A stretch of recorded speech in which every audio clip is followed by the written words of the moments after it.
ចូលឆ្នាំថ្មីមិនឃើញថ្លៃបងមកឆ្នាំនេះស្រីមុំនៅចាំប៉ុនលោកឆ្នាំនេះស្រីមុំនៅចាំប៉ុនលោកមិនឃើញបងមកបាំងឆាតជុំគ្នាដៃឆ្វេងអូនកាន់ចានស្រាំងដៃឆ្វេងអូនកាន់ចានស្រាំងដៃស្ដាំបលៀងអូនកាន់ចេកកាន់នំជីវត្តបាំងឆាតឲ្យមុំជីវត្តបាំងឆាតឲ្យមុំស្លៀកសំពត់ផាមួងចាំស្រន់រលងទៅវត្តថ្ងៃនេះជាថ្ងៃជប់ជុំដូនតាថ្ងៃនេះជាថ្ងៃជប់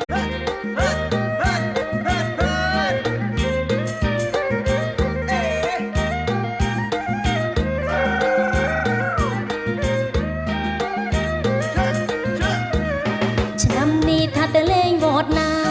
ឆ្នាំនេះថាទៅលេងណាថ្លៃបនចូលឆ្នាំថ្មីមិនឃើញថ្លៃបងមកឆ្នាំនេះស្រីមុំនៅចាំប៉ុនលោកឆ្នាំនេះស្រីមុំនៅចាំប៉ុនលោកមិនឃើញបងមកបាំងឆាតជុំគ្នាដៃឆ្វេងអូនកាន់ចានស្រាំងដៃឆ្វេងអូនកាន់ចានស្រាំងដៃស្ដាំបលៀងអូនកាន់ចេកកាន់នំជីវត្តបាំងឆាតឲ្យមុំជីវត្តបាំងឆាតឲ្យមុំស្លៀកសំពត់ផាមួងចាំស្រន់រលងទៅវត្តថ្ងៃនេះជាថ្ងៃជប់ជុំដូនតា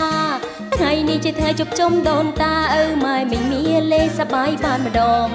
ឆ្នាំថ្មីយើងជប់ជុំប្អូនបងឆ្នាំថ្មីយើងជប់ជុំប្អូនបងញៀនវត្តពុកផងជុំយាយជុំតា